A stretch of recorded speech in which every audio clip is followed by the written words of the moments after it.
Okay, guys. So we are doing Diary of the Wimpy Kid, the third wheel, and this is going to be part 4. And we are on book 7. And then also we are on page 90 and 91. We're almost done with the book. So I want to see how long I can read this for until we get to the next book. So here we go.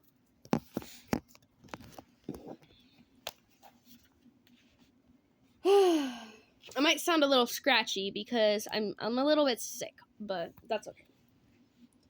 Scratch tickets are a sore subject for a dad. Anyways, a few years ago, Dad bought Uncle Gary a nice winter jacket for Christmas, and Uncle Gary gave Dad a scratch ticket.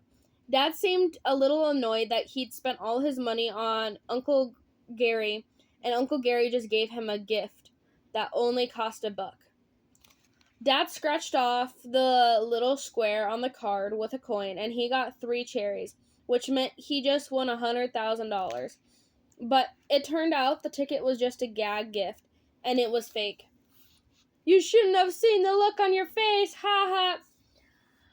We still can't mention that Christmas to Dad, because it's just puts him in a bad mood for the rest of the day. What Dad really wants is for Uncle Gary to get a job so he can move out of our house. I'm starting to wish Uncle Gary would get a job too, because lately he's been spending a lot of time in my room playing on the computer. He's addicted to the virtual world game where you can be anything you want, like a policeman or a construction worker or a rock star. But in the game, Uncle Gary is just a guy who doesn't have a job and buys a bunch of scratch tickets every day. Sorry, your scratch ticket is not a winner. Dang it. February. Thursday. There has been some pretty big developments at the school this week. It all started on Monday at the last student council meeting. The meetings are held in the teacher's lounge. And after the treasurer, Gavin Hill, went to use the restroom, he came out with a roll of Pillow Soft Ultra toilet paper. That means the teachers have been treating themselves to good toilet paper while us kids are stuck with the cheap stuff. When Gwen Ellis confronted Miss Birch, she knew the teachers were totally busted. Miss Birch said that even though the teachers used Pillow Soft Ultra, there's not enough money in the budget to stock all the kids' bathrooms with expensive toilet paper, but she couldn't agree to a compromise. She said the school could allow kids to bring their own rolls for home, and when the announcements came over the loudspeaker, it was a huge victory for Egwin Elias and the rest of the student council. Tuesday was the first day kids were allowed to bring their own toilet paper, and I think some people went a little overboard. In fact, some kids brought in so much toilet paper that there wasn't enough room to fit in their lockers, so they carried their supplies around with them. Everything probably would have been just fine, but at lunch someone threw a roll of toilet paper at someone else, and within 15 seconds, it was a total madhouse.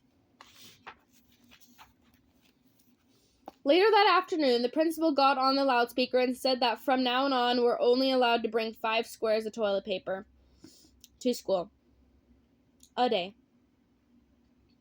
It seems like a pretty ridiculous rule because I don't know anyone who can get by on 5 squares. Yesterday, a few kids got caught bringing more than they were supposed to. So now the teachers are checking our bags when we come in through the front doors in the morning. Thursday. By the time the principal set the 5 square limit last week, I'd rather stocked my locker with 20 rolls. The teachers do random checks on the kids' lockers now, and I knew sooner or later they were going to find my secret stash. I wanted to make sure my supplies lasted the end of the school year. So I needed to figure out how to protect it. I decided the only way to do that was to have a stall in the bathroom all to myself and to keep my toilet paper hidden in there. So on Monday, I picked a stall that was pretty clean and locked door. Then I crawled underneath and got out.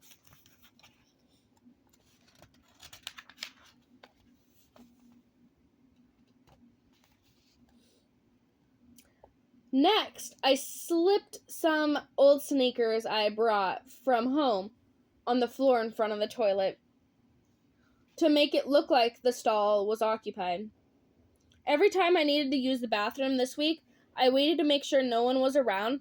Then I crawled underneath my stall. It was like I had a tiny little apartment in there. In fact, I wish I had thought of this idea a long time ago. A few days ago, my system worked great. No one even tried to use my private stall. Dang it! The kid is still in there. Yep. But then I forgot to pick one of the squares shoes. Oh my gosh, what the heck? This is so confusing. Okay. But then I forgot to pick one of the spare shoes up off the ground. And I guess that must have looked pretty suspicious from outside.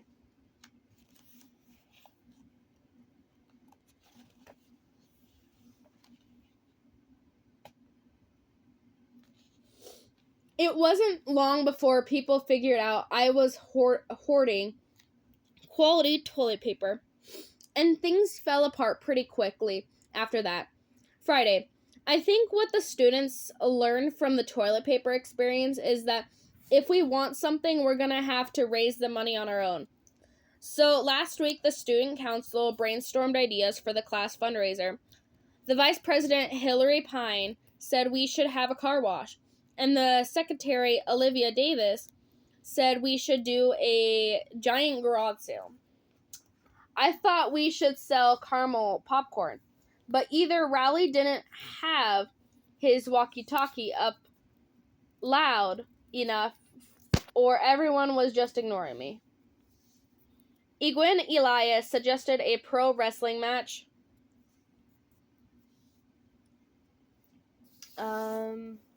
In the gym. And Javen Hill came up with the idea of the motorcyclist stunt show, but they couldn't decide which idea they liked better, so they settled on a mixed motocross wrestling event. I think Egwin realized it was gonna take a lot of work to pull something like that off, so he assigned it to his vice president. Hillary formed a fundraising committee and got her friends on the student council to join it. On Monday, Hillary reported back to the student council and said that everyone from the event was planned, but that the fundraising committee had made a few small changes to the original idea. Somehow, the motocross wrestling event morphed into a Valentine's Day dance. Egwin and the other guys wanted to change it back, but Miss Birch said they had to respect the decision of the fundraising committee. I'm sure the truth is that she wasn't really crazy about the idea of the motorcycle vehicles in the gym to begin with. Ever since the word got out about the Valentine's Day dance, it's all anyone can talk about at the school. The girls seem really excited, and they're treating it like some sort of middle school prom. There's a lot of dance committees, which Raleigh got invited to be on since he's a social chairperson. I'm just glad there's some male representation on that committee, because if the girls had their way, Christina will be the entertainment for the night. Most of the boys couldn't care less about the dance. I've heard a bunch of guys saying there's no way they're gonna pay $3 to go to a dance in a school gymnasium. But that all changed earlier this week when the first candy grams got handed out in the homeroom. The candygrams are an invitation to the Valentine's Day dance, and the dance committee started to sell them at lunch the other day.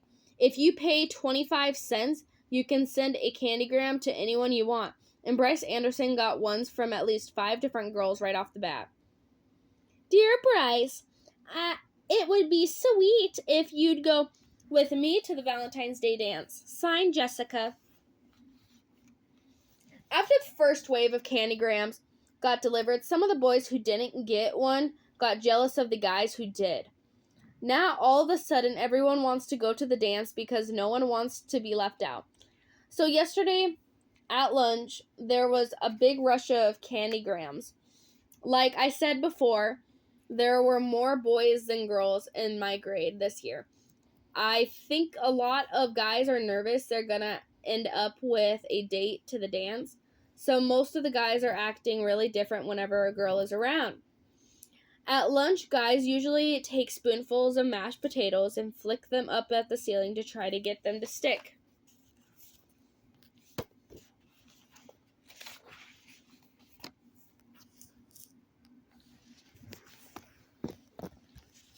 Okay. Don't even ask me what they put in the potatoes that make them stick like that. Sometimes I forget to look up before I find a place to sit. The girls really hate the mashed potato thing, and that's why they sit on the other side of the cafeteria. But now the boys know they're not going to get one of the girls to go with them to the dance if they act like jerks. I can tell it's hard for a lot of boys to be mature in front of the girls. So some guys are acting out when they aren't any girls around. We're in the middle of the basketball unit in the physics ed with the girls playing on the other side of the gym and the boys on the other. The other day, this kid named Anthony Reenview thought it would be pretty funny to be Pip's Daniel Revis when he was shooting free throws. Everybody laughed except for Daniel, but later on, Daniel got Anthony back when he was going for a lips layup. After that, it was a free-for-all, with everyone pantsing everyone else, so things have been awful since then. Now everyone's so paranoid about getting pants that no one will even stand up during our basketball scrimmages.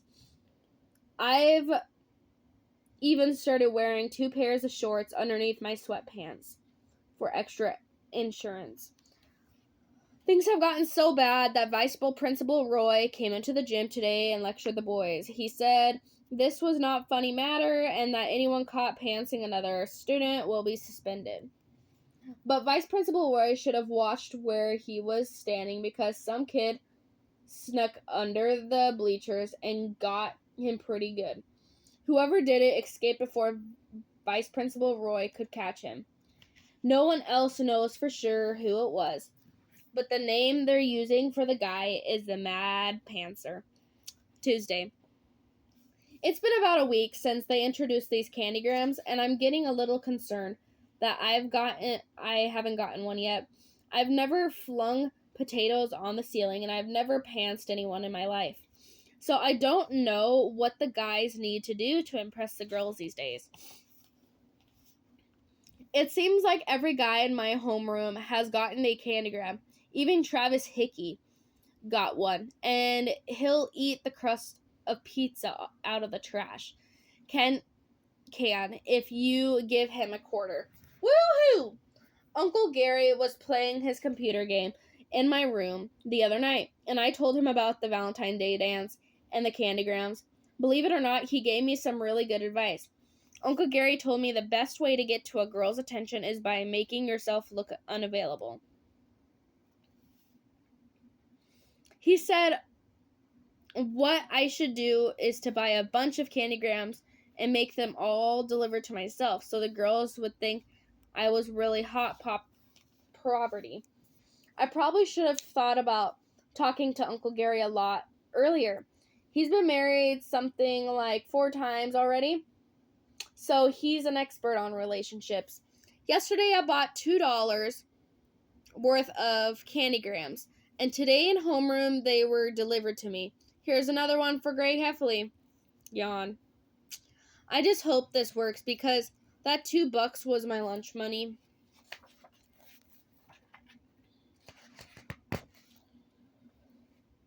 Okay, Friday. By Wednesday, I'd blown through $5, and I realized if I kept buying candygrams for myself, I was going to starve to death. So I decided to actually buy a candygram for a girl, see how that went. Yesterday at lunch, I bought a candygram and sent it to Andre Simpson, who sits 3 rows away from me in English. But I didn't want to risk my whole quarter on one person, so I made sure I got my money worth. Dear Andrea, it would be sweet if you'd go to the Valentine's Day dance with me. Signed, Gregory. P.S.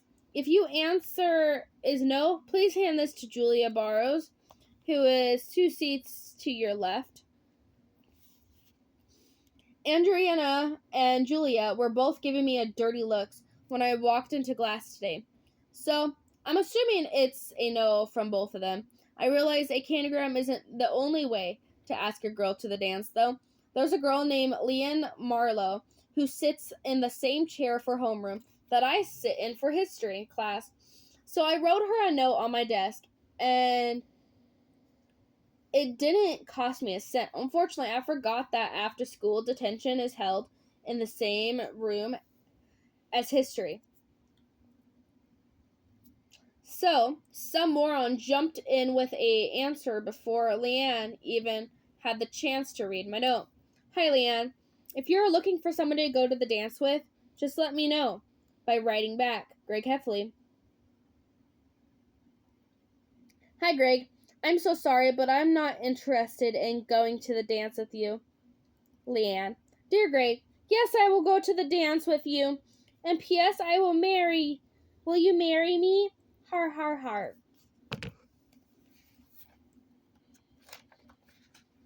And that is the end of part 4. See you guys later.